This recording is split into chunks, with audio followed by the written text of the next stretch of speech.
que à laquelle vous ne voulez pas répondre.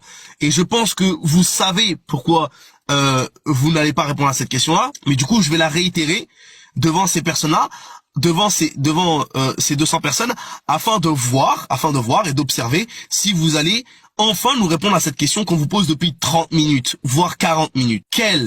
Qu'est-ce qui est bien?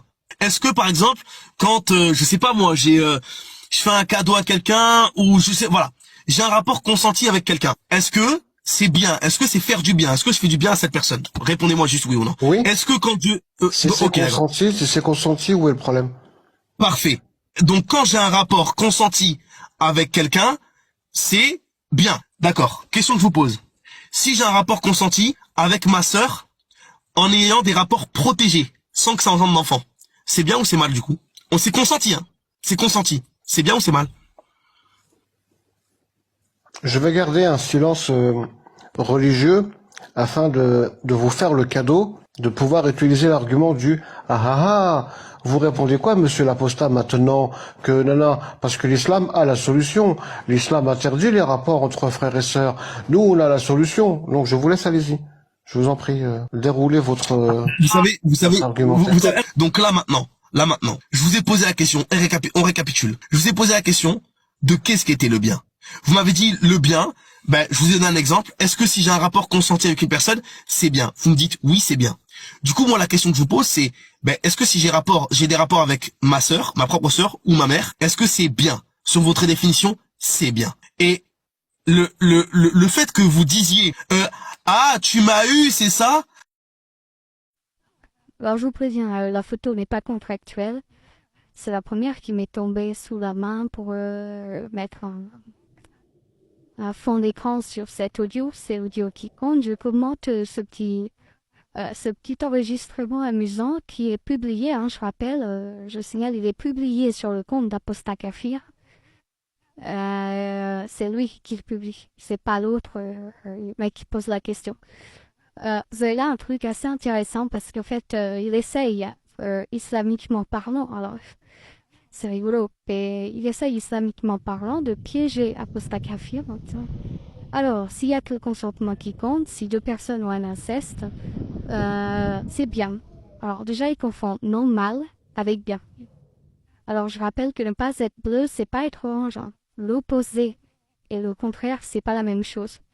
Vous pouvez ne pas être bleu sans être orange. Orange, c'est la couleur complémentaire du bleu pour nos pigments, en fait, dans les yeux, ok? De même que le vert est le complémentaire du rouge et que le violet est le complémentaire du jaune. Et de même que -2 est l'opposé de 2. Mais quand vous êtes différent de 2, ça ne veut pas dire que vous êtes égal à -2. Vous pouvez être égal à 3. Tout simplement. Et donc, un truc très amusant qu'on observe depuis des années et qui révèle le handicap islamique, c'est la vision c'est un collapse de dimension au sens des dimensions d'un espace vectorien en maths. Donc, je suis désolée pour cette connaissance qui peut manquer à certains auditeurs. La vidéo, comme d'habitude, elle fera quelques vues, donc c'est pas très... Je fais une archive. Ils ont une tendance à voir tout sur gloire, humiliation, bien mal. Là, on est sur le piège du bien mal.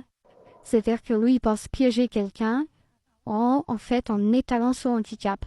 Mais si j'ai fait une vidéo complémentaire à ce passage, c'est parce que ça ne se voit pas forcément pour tout le monde. Donc, j'ai éprouvé le besoin de donner cette précision et Apostat qui, lui, perçoit tout ça en quelque entre guillemets, de manière comme un professionnel d'un domaine, n'a pas de souci particulier à savoir son interlocuteur essaye de l'enfermer, donc il se désenferme très vite pour pouvoir gagner des secondes d'enregistrement de l'autre. Et donc, moi, j'ai un peu plus de temps et donc je vais continuer ces 10 minutes, mais d'abord, je sais si mon changeur de voix marche. Alors oui, ça a l'air d'aller, donc je continue, parce que hier, il ne marchait pas. Donc j'ai utilisé une autre application que j'ai téléchargée. Enfin bref, passons là, là j'utilise l'utilitaire de TikTok. Donc je vais reprendre des exemples précis du gars pour bien montrer la difficulté dans laquelle lui se trouve. Il pense mettre les autres en difficulté, mais en fait dans laquelle lui se trouve. Donc le monde libre, si vous voulez, il place comme notion absolument centrale et absolue le consentement. dans ses principes, dans ses lois, dans les droits de l'homme, dans les constitutions des pays libres. Pourquoi? Parce que vous avez un autre. Quand vous êtes confronté à quelqu'un, vous avez l'autre en face de vous. C'est un être vivant qui va éventuellement souffrir ou jouir de ce que vous allez faire. Et donc, ce n'est pas rien. L'islam oublie. Il n'y a pas de je, J-E, il n'y a pas de moi, M-O-I dans l'islam. Le viol, les 1,4 milliard de fillettes violées chaque siècle, parce que c'est le début de l'islam en 2024, c'est 1,4 milliard de fillettes violées, torturées, vous pouvez quasiment dire tuées, en tout cas mentalement tuées, par l'islam chaque siècle. C'est 30 fois le débit additionné de tous les autres génocides de l'histoire humaine hors islam. Donc on est devant quelque chose de gigantesque, pas devant un complot, un secret ou je ne sais quoi. Provient en particulier, quand l'islam échange avec l'Israël, de cette absence de l'autre. Pour eux, voilà, c'est dans la charia, mais il n'y a pas la souffrance de la chiite, souffrance absolue, enfin terrible, comme très peu de gens ont souffert sur Terre. Ça n'existe pas, c'est rien, ils n'y pensent pas. Et c'est pour ça qu'il prend un exemple bidon, un peu marginal, je dirais, et je vais le décortiquer de manière précise. Ce qu'il cherche, c'est à faire dire à l'apostat que c'est bien, un inceste, enfin c'est-à-dire une relation sexuelle sans enfant avec garantie, on reprend ces hypothèses. Pas de problème, pas d'enfant, juste du plaisir sexuel, simplement c'est entre un frère et une sœur, voilà, ils sont perdus au milieu d'une île déserte, et ils ont une relation sexuelle et ils jouissent tous les deux, avec un consentement mutuel. Il cherche à faire dire à l'apostat que c'est bien, alors qu'au départ, ce sur quoi, j'imagine, parce que j'ai pas le début, l'apostat voulait insister, c'était qu'il n'y a pas absence de consentement. Et donc, vous n'avez pas de souffrance. Et c'est tout. Mais ça ne veut pas dire que ce qui n'est pas mal est bien. Le bien, ça veut rien dire du tout, en fait. Il est dans le bonheur, il est dans la transcendance, et lui, il cherche à faire dire que c'est bien pour pouvoir dire, bah non, en islam c'est mal, et rejoindre l'Occident qui l'interdit. Maintenant, regardons pourquoi les sociétés libres l'interdisent, en tout cas le déconseillent vivement. C'est parce que sur le moment, vous allez avoir du bonheur, une excitation sexuelle, un bonheur sexuel, parce que le sexe, on se rapprocherait plus du bonheur que du plaisir. Sauf que le problème, c'est que si c'est entre un frère, si c'est une relation sexuelle entre un frère et une sœur, il faudrait qu'ils aient un certain état d'esprit pour qu'ensuite, ils ne fassent pas une sorte de petite dépression derrière en se disant « Ouais, putain, c'est parce qu'on n'avait personne d'autre ». C'est-à-dire que vous avez indirectement une situation problématique, pas du tout biologiquement, pas du tout du point de vue des consentements, mais vous avez une situation qui est ensuite problématique du fait qu'elle révèle simplement un échec. Sauf que le gars, ce qu'il oublie de dire, et donc je vais le préciser, c'est que cet échec, il est absolument général, il n'y a pas besoin d'aller chercher dans l'inceste. Vous le trouvez tous les jours quand Jacqueline et Robert ont une relation sexuelle alors qu'ils sont tous les deux de vieux auvergnats de 120 kilos qui n'ont pas fait assez de sport. Qu'est-ce qui se passe? Jacqueline rêverait d'avoir une relation sexuelle avec Brad Pitt.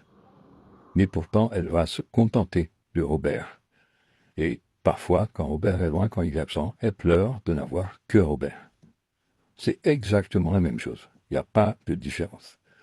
C'est simplement que vous avez à un moment donné dans la vie, vous vivez des échecs que vous compensez d'une manière ou d'une autre. Par exemple, un frère et une sœur sur une île déserte, ou simplement un frère et une sœur, ce qui arrive fréquemment, parce qu'ils n'arrivent pas à séduire à l'extérieur, vont se retourner l'un vers l'autre, à défaut d'autre chose, savent qu'ils vont finalement arracher un plaisir, qu'on pourrait appeler un plaisir. Un plaisir dépité.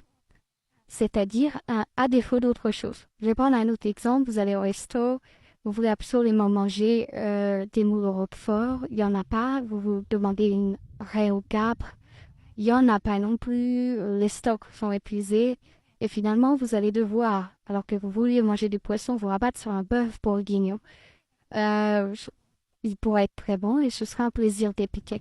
Alors, c'est pas tout à fait le même cas de figure. Parce que, voilà, vous allez manger votre bœuf bourguignon puis vous n'allez plus y penser. Tandis que dans le cas d'un rapport sexuel entre un frère et une sœur, vous allez subir, en fait, c'est complètement con parce que vous allez subir des pressions de la société qui vont, comment dire, aigrir le souvenir de ça. On parle pas du moment, on suppose qu'il est réussi. Il peut être raté et il a plein de raisons d'être raté le rapport sexuel. Mais on va faire l'hypothèse qu'il est réussi. À partir du moment où il est réussi, point, c'est fini, on n'en parle plus, c'est réussi, c'était un moment fort. Mais le souvenir va s'aigrir du fait des pressions sociales. Et le mec qui parle à l'apostat, il essaye de faire croire que ça justifierait qu'il était interdit. Non, pas du tout. Voilà, ils ont pris un plaisir. On ne peut pas parler de viol, on ne peut pas parler d'absence de consentement, on ne peut parler de rien qui serait, si vous voulez, qui ne permettrait pas une intrusion de l'extérieur, une violence avec un A, V-I-O-L-A-N, une tendance à violer l'entité privée que constitue le frère et la sœur que dans la relation sexuelle, c'est-à-dire de la société extérieure, sur eux, ça va aigrir. Et donc, ça va poser un problème. Mais en fait, c'est parce qu'on leur pose un problème qu'ensuite, on va leur dire, vous voyez, ça pose des problèmes. Mais c'est nous, c'est l'extérieur qui leur pose le problème. Donc, c'est difficile de justifier. On dit, voilà, c'est problématique ce genre de rapport. Bah oui, parce que c'est nous le problème. C'est nous le problème. OK? Et en réalité, par contre, sur un plan plus objectif, il se trouve, pour des raisons d'ailleurs qui sont justifiées par certains théorèmes de maths, dont je dirai un mot dans une autre publication, il se trouve que la relation sexuelle incestueuse n'est pas naturelle. Bon, il y a des animaux qui le font. Bon, en islam, c'est énormément pratiqué pour des raisons entre cousins. C'est pareil qu'entre frères, mais l'islam, il aime bien dire que c'est pas pareil, mais c'est pareil qu'entre frères, entre cousins. Puis ils sont les mêmes grands-parents, au lieu d'avoir les mêmes parents, si vous voulez, bon, ça change pas grand-chose. Mais c'est pas pratiqué en Occident et c'est pas pratiqué d'une manière naturelle, c'est pas pratiqué à cause d'un théorème de maths qui explique enfin, je ferai une vidéo là-dessus très complète d'ailleurs, très marrante, qui permet de comprendre pourquoi ça pose un problème purement technique, purement technique. Et de ce fait, si vous voulez, on peut aussi le déconseiller aux gens en disant vous ne serez pas satisfait. De manière naturelle, vous ne serez pas satisfait. Voilà. Mais attention, ça s'applique aussi au couple. Donc là encore, faut pas tomber dans le piège de dire que ça s'appliquerait qu'à l'inceste. Ça s'applique au couple durable. Quand vous êtes depuis longtemps en couple avec quelqu'un, tout le monde le sait. Tout le monde le sait. La sexualité a un côté, une petite voix dit au partenaire que c'est incestueux. Mais comme la société met une énorme pression pour valoriser la sexualité interne, c'est entre un époux et une épouse officielle, ce type d'inceste-là, qui d'ailleurs n'a pas de comment dire, de caractéristiques biologiques, il est totalement permis. Sauf que les gens s'éclatent pas. Et c'est pour ça qu'il y a de la merde partout à la surface de la Terre, parce que les gens sont malheureux, parce que la plupart des sociétés les maintiennent en couple et donc ils doivent avoir des sexualités de couple. Et alors effectivement, du coup, ils vont voir ailleurs, ça pose des problèmes de jalousie, de vexation, etc. Donc j'en reviens à Jacqueline et Robert. Jacqueline et Robert, qui sont pas ni frères, ni sœurs, ni cousins, ils sont dans ce type de problème.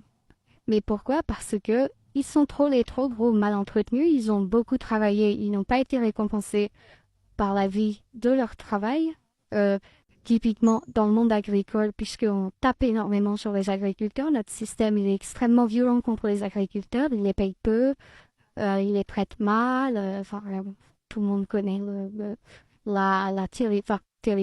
la triste situation de l'entrepreneur agricole, de l'agriculteur, mais on peut imaginer d'autres cas de figure. Globalement, on va dire, dans un pays comme la France, tout ce qui est campagne est assez défavorisé, peu de dotation de crédit, c'est une vie un petit peu différente. et où vous allez avoir un accouplement entre des gens qui se ressentent mutuellement comme pas très beaux, qui sont conscients, eux, de ne pas être très beaux, d'avoir un partenaire pas très beau et avec qui ils vont avoir des relations sexuelles. Donc c'est pas un frère et une sœur, mais c'est une relation sexuelle qui a la même propriété psychiatrique et psychologique de bon, d'une part, de ne pas être très satisfaisante sur le moment, c'est-à-dire que Jacqueline préférerait 1 million de fois une nuit d'amour avec Brad Pitt et une nuit sexuelle avec Brad Pitt qui pourrait qu'elle n'hésiterait pas à qualifier une nuit d'amour d'ailleurs, même si ce serait un peu erroné de sa part, qu'avec Robert, avec le ventre, les couilles velues de Robert, qu'elle connaît depuis toujours, dont elle lave les slips kangourous, etc. Vous voyez? Sauf que, bah là, comme c'est autorisé, comme les religions font pression, etc., évidemment, personne ne va aller investiguer et discuter de la sexualité de Jacqueline et Robert qui forniquent, qui ont des relations sexuelles peu satisfaisantes du fait qu'ils n'aiment pas leur propre corps et qu'ils n'aiment pas le corps de l'autre et qu'ils n'aiment pas la présentation de l'autre. Mais c'est très, très comparable. Et c'est le cas de la plupart des couples. C'est pour ça que ça marche pas. Enfin, c'est pour ça que les ados font des crises quand on leur dit, tu sais, ton papa et ta maman, ils s'aiment, et que on leur fait croire que le vrai amour existe. Ils disent, putain, je vais ressentir ce que je ressens pour le super beau gosse en scooter que je vois loin, à qui j'ai jamais parlé. C'est-à-dire une sensation tellement magique que la fille se dit, je vais m'évanouir s'il m'approche tellement je me sentirai mal. Et elle se dit, putain, je vais sentir ça toute ma vie avec Pépère, avec qui je vais me marier. Et évidemment, derrière, vous avez une descente, quoi. C'est-à-dire que à 14 ans ou à 15 ans, ses parents lui font croire ça, ou son environnement lui fait croire ça. Et puis de 14 à 25 ans, elle apprend que non, elle va bien aimer Pépère, ce sera son pote. Alors évidemment, elle aura fait toute la formation politique et religieuse, elle dira ouais, c'est de l'amour, c'est moins passionnel, c'est plus profond, patati, patata. Mais voilà, tout le monde a compris, tout le monde sait ce qui se passe chez les adultes. On est sur ces problématiques-là. Et donc, quand le mec, il essaye de piéger l'apostat kafir, le mec, derrière, il veut dire, c'est un péché de pratiquer l'inceste. Et pourtant, personne souffre et tout le monde prend du plaisir sur le moment. Bah, on voit à quel point il a triché. Parce qu'en fait, effectivement, si on reprend la dénomination péché qui ne convient pas pour une société évoluée libre, mais en tout cas mal, ce n'est pas un mal. Voilà. C'est pas pour autant un bien. C'est quelque chose qui est classé comme un élément de la vie dans lequel vous avez obtenu du plaisir et dont vous avez ensuite, je reprends ces hypothèses, relations sexuelles réussies, jouissance, etc. Et dans laquelle vous avez ensuite des inconvénients.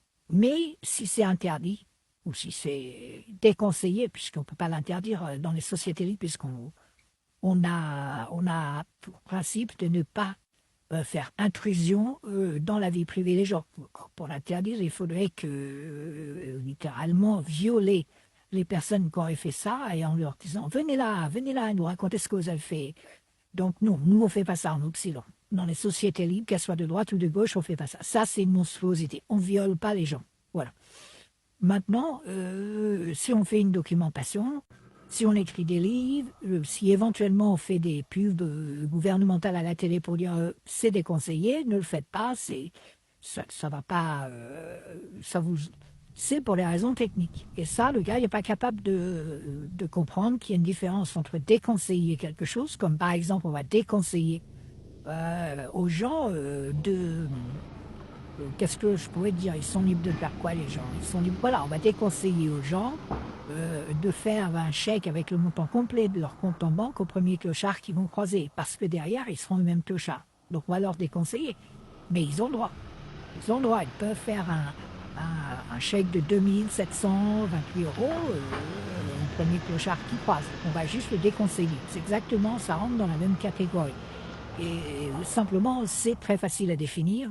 Alors que la situation de Jacqueline et Robert, on ne va pas leur dire quittez-vous, habitez chacun dans votre appart, arrêtez de vous faire du mal en vous faisant du bien, Enfin, c'est arrêter de choisir la solution facile, de tirer des coups tous les deux, aller à la salle, travailler. Il faut savoir que j'en suis le premier témoin. Moi, je me suis dégradé avec la cigarette et l'absence de sport. Et vraiment, c'est grave. Je veux dire, je passe parfois mes journées à 600. Je fais même pas 3 pas, quoi. Je peux vous dire, pour la reconstruction prend 2-3 ans, voire 5 ans. Bon, même si on a des effets positifs au bout d'un an. Donc, Jacqueline et Robert, vous imaginez, ils sont agriculteurs, ils travaillent toute la journée. Derrière, vous allez leur dire, on va à la salle et travaillent plutôt à une stratégie de conquête de Brad Pitt. Voilà, on va pas leur dire ça. Donc, on le dit pas. Mais c'est pareil. Et donc, un frère et une sœur qui disent, bah, puisqu'on n'a personne d'autre, on va en gros, se masturber ensemble. On va prendre ce mot-là. C'est peut-être plus simple, même si le rapport sexuel est complet. Là, le message est le même, mais comme c'est carré, parce qu'on peut dire, vous êtes frères et sœurs. Voilà, point. Vous êtes frères et sœurs. Donc, eh ben, comme c'est carré, on peut dire, non, c'est interdit, c'est déconseillé. En tout cas, on sanctionne l'absence de consentement. Et pourquoi on sanctionne plus quand c'est dans le contexte de l'inceste? C'est tout simplement que le criminel, dans ces cas-là, celui qui ne tient pas compte du consentement de l'autre, le criminel, il avait un accès plus facile à sa proie. Il est plus facile de violer sa sœur que de violer les passants dans la rue. Alors, encore qu'aujourd'hui, on se pose des questions quand on voit tout ce qui arrive, mais c'est uniquement technique. De même, si on a criminalisé si on a donné un sens à la pédocriminalité, alors que, en théorie, c'est pas le cas, et il suffit de réécouter la vidéo que j'ai faite pour répondre à Bassem, mais en théorie, on peut imaginer qu'il y a une personne sur 1000, et c'est vrai, hein, il en existe bien au moins une sur 1000, et pas beaucoup plus, mais au moins c'est sûr, qui accepteraient hein, des enfants qui donneraient leur consentement. Il en existe environ quelque chose de l'ordre de 1 sur 1000, c'est connu, c'est des statistiques qui ont été faites. On l'interdit même pour ce 1 millième parce que on n'a aucun moyen de s'assurer. Si vous voulez, si on n'interdisait pas, bah, les 999 autres seraient victimes de monstruosité. OK voilà, on ne va pas aller chercher. Donc, par principe, on pose qu'un enfant ne peut pas donner son consentement puisque c'est vrai 999 fois sur 1000. Et même le 1 sur 1000, il est discutable. Même le 1 sur 1000, il est discutable. Mais bon, il y a des statistiques qui sont... Donc, c'est un crime gravissime, point barre.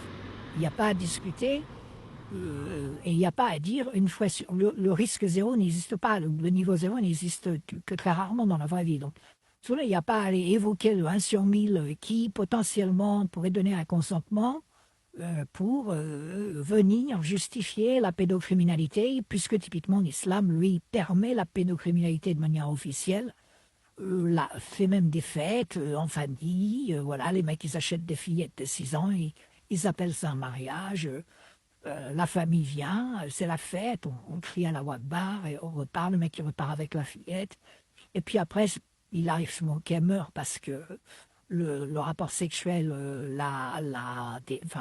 l'abîme tellement physiquement que son cœur s'arrête.